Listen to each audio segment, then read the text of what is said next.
A finales del 2020, el lamentable caso de la mochilera británica Grace Millane, quien desapareció en diciembre de 2018 en Nueva Zelanda, se hizo viral nuevamente cuando se filtraron fotos de ella al lado de su agresor.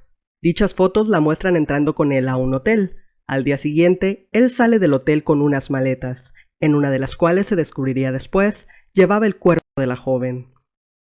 Los detalles del caso los tenemos aquí, en Memento Mori. Memento Mori oficial. El 2 de diciembre de 1996 nació Grace Amy Rose Millane en Essex, Reino Unido. Sus padres fueron David y Gillian Millane. Era la menor de los 3 hijos del matrimonio y la única niña que habían tenido.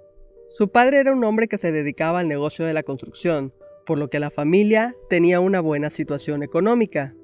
Grace tuvo una infancia feliz al lado de sus hermanos Declan y Michael. Sus padres procuraban estar siempre con ellos, por lo que los Millane eran una familia bastante unida. Conforme creció, Grace comenzó a dedicar su tiempo libre a ayudar a organizaciones benéficas como White Ribbon UK, Moths in Distress y Smile Train.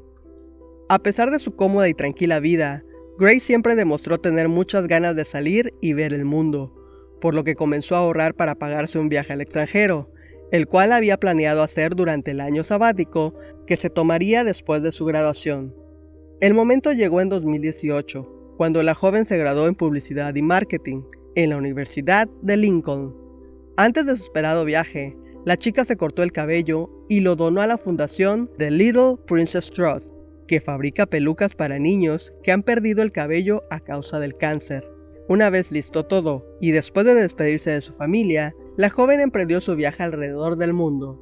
Su primera parada fue Sudamérica, en donde pasó 6 semanas visitando diferentes países. El último de ellos fue Perú, desde el cual tomó un avión para llegar a Nueva Zelanda el 20 de noviembre de 2018. Allí se la pasó viajando por la parte norte del país, siempre en contacto con familiares y amigos a través de las redes sociales. El 30 de noviembre llegó a Auckland, que es la ciudad más grande de Nueva Zelanda, situada en la isla norte. Ese mismo día, contactó con Jesse Kempson a través de Tinder.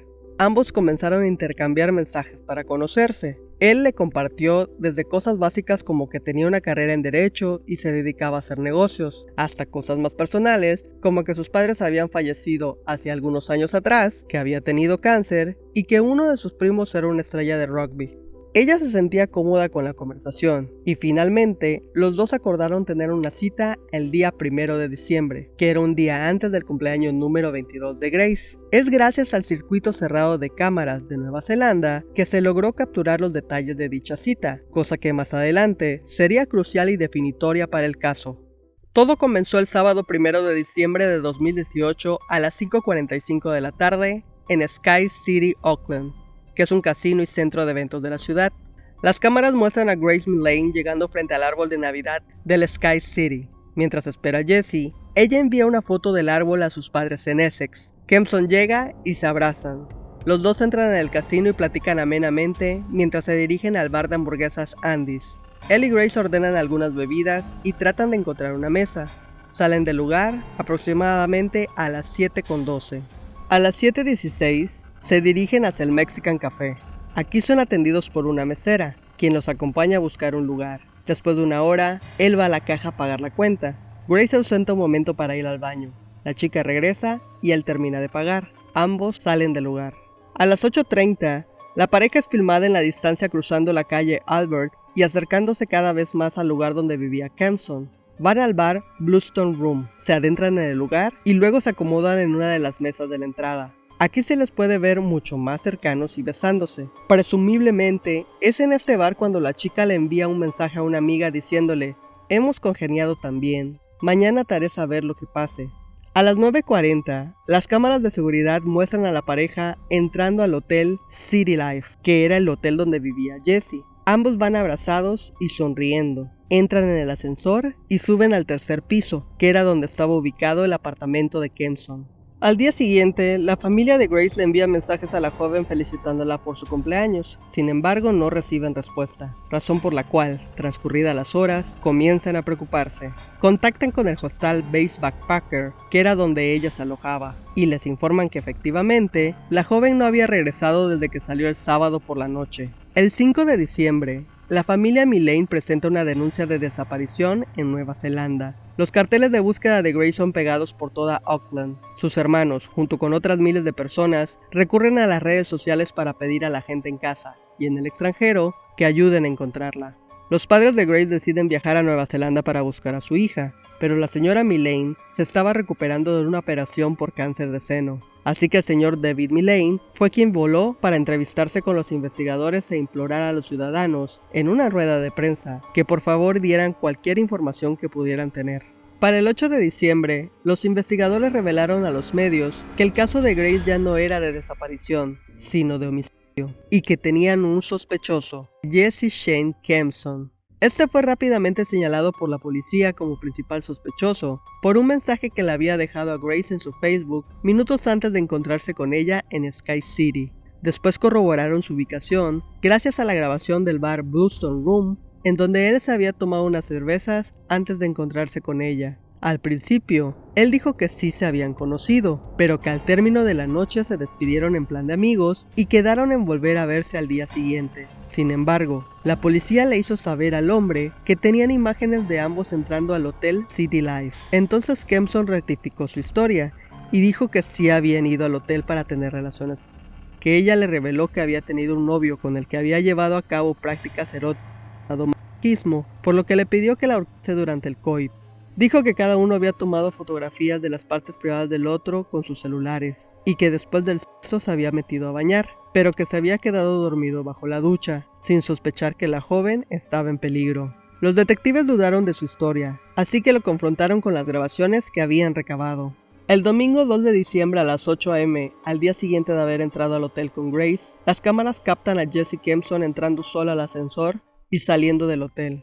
A las 8:07 entra en la tienda The Warehouse. Allí se dirige a la sección de maletas, escoge una y se la lleva. Aproximadamente a las 8:14 regresa nuevamente al hotel y sube hasta su apartamento. A las 8:32 Kempson sale de nuevo del hotel. A las 8:35 es captado entrando al supermercado Countdown Metro. En este lugar compra guantes para limpieza, entre otras cosas. A las 8:40 regresa al hotel. A las 10:25, el hombre sale del hotel nuevamente a solas. A las 10:33, aborda un taxi.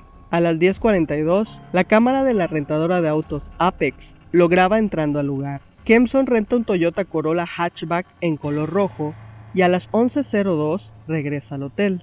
A las 2:53 p.m, Jesse sale del City Life. No hay rastro alguno de Grace y él parece tranquilo. A las 3:57 llega al bar Revelry y se encuentra con una cita, que también había conocido por Tinder. La chica después revelaría a los detectives que en algún punto comenzaron a hablar de crímenes. Él le contó la historia de un hombre que había estrangulado a su novia, tras lo cual dijo: "Es increíble cómo un mal movimiento puede llevarte a la cárcel para el resto de tu vida". La cita terminó una hora después y a las 5:41 él regresó al hotel.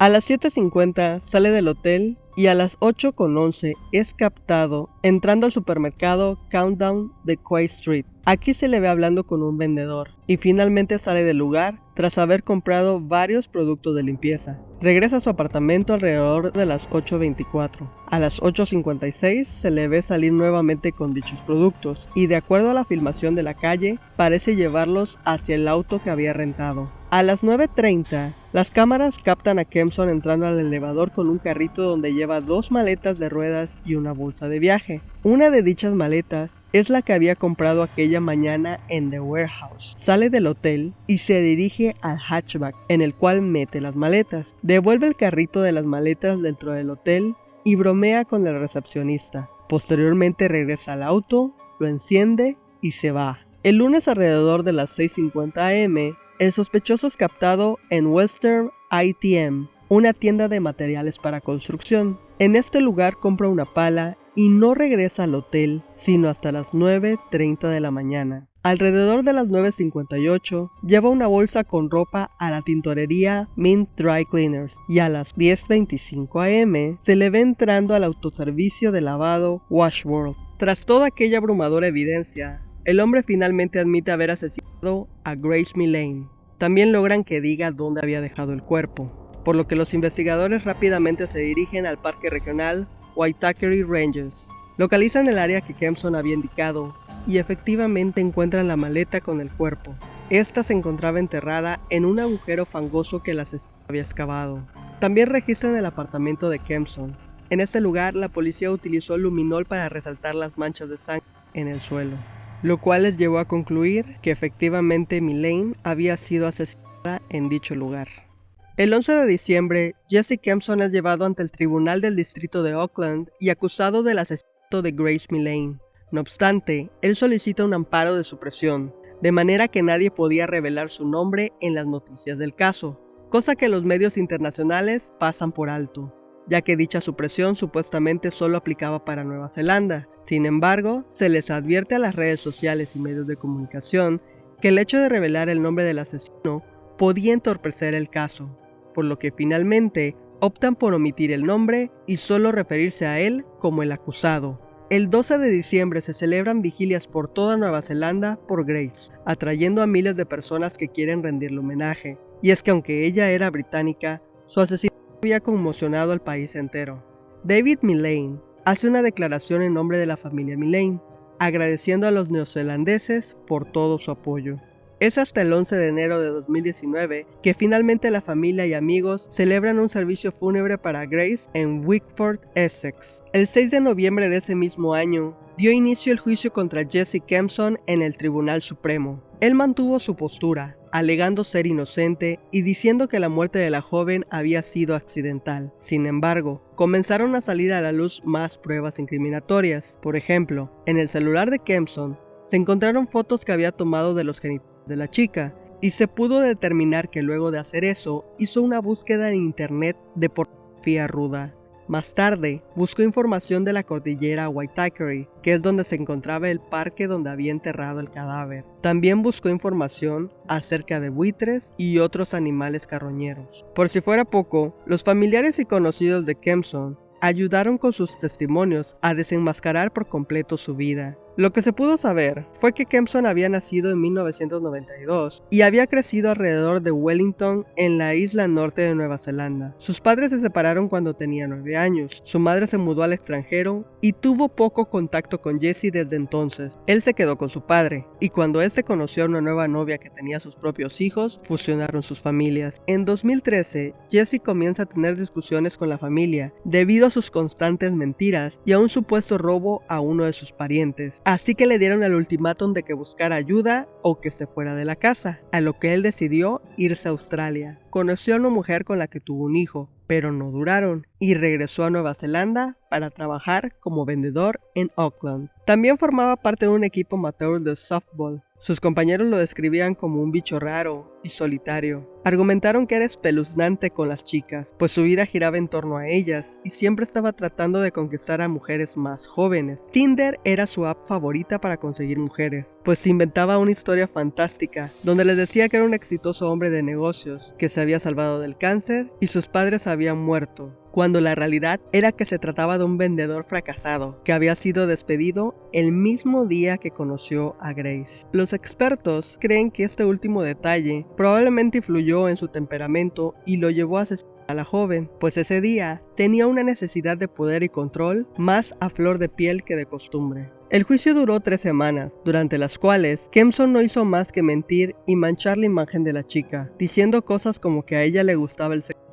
y que era fanática de la película 50 sombras de Grey, pero las acciones del hombre, como haber dejado el cuerpo de la joven desangrándose mientras iba a una cita, demostraban una frialdad y falta de empatía que el jurado no podía ignorar. El 21 de febrero de 2020, Jesse Kempson es finalmente condenado a 17 años de prisión por la muerte de Grace Millane. Los padres de Grace, quienes estuvieron presentes durante las 3 semanas que duró el juicio, emitieron un conmovedor discurso en donde agradecieron a los investigadores, los fiscales, el jurado y a toda la gente de Nueva Zelanda por haber hecho justicia en nombre de su hija. Declan, el hermano mayor de Grace, envió una sentida nota a su hermana, citando la letra de una famosa canción de 1940 de Jimmy Davis. Eres mi sol, mi único sol. Me haces feliz cuando el cielo está gris. Nunca sabrás, querida, cuánto te amo. Por favor, no me quites mi sol. El 19 de octubre y el 2 de noviembre, Kempson va nuevamente a juicio acusado por agresión sexual, violación y amenaza de muerte en contra de otras 2 mujeres y una exnovia. Se le encuentra culpable de todos los cargos y es sentenciado a otros 7 años y medio de prisión. Por otro lado, la familia y los amigos de Grace comienzan a donar bolsos con artículos esenciales y de lujo a mujeres sin hogar, en un intento de ayudar a las víctimas de abuso doméstico. Explican que con ello intentan continuar con las labores de caridad que a Grace le gustaba realizar y así poder darle un legado. El 19 de noviembre de 2020, la familia Millane recibe otro duro golpe, cuando fallece el padre de Grace a causa del cáncer. El único consuelo que tienen es que pudo ver encerrado al asesino de su hija y que ahora está con ella. Finalmente, el 22 de diciembre, la supresión del nombre del asesino es revocada y rechazada por la Corte Suprema, así que tanto el nombre de Kempson como fotos, videos y detalles de los juicios salen a la luz y se hacen virales. Sin duda, la pérdida de una vida tan joven y con un futuro promisorio es uno de los peores dolores que puede sufrir una familia. El caso de Grace Millane al menos tuvo un juicio y un final, pero existen otros casos en los que el misterio y la injusticia parecen no tener fin. Si quieres descubrir cuáles son esos casos, te invitamos a ver los videos que aparecen en pantalla. Esto fue Memento Mori. Memento Mori oficial. Y si seguimos vivos, nos vemos en la próxima.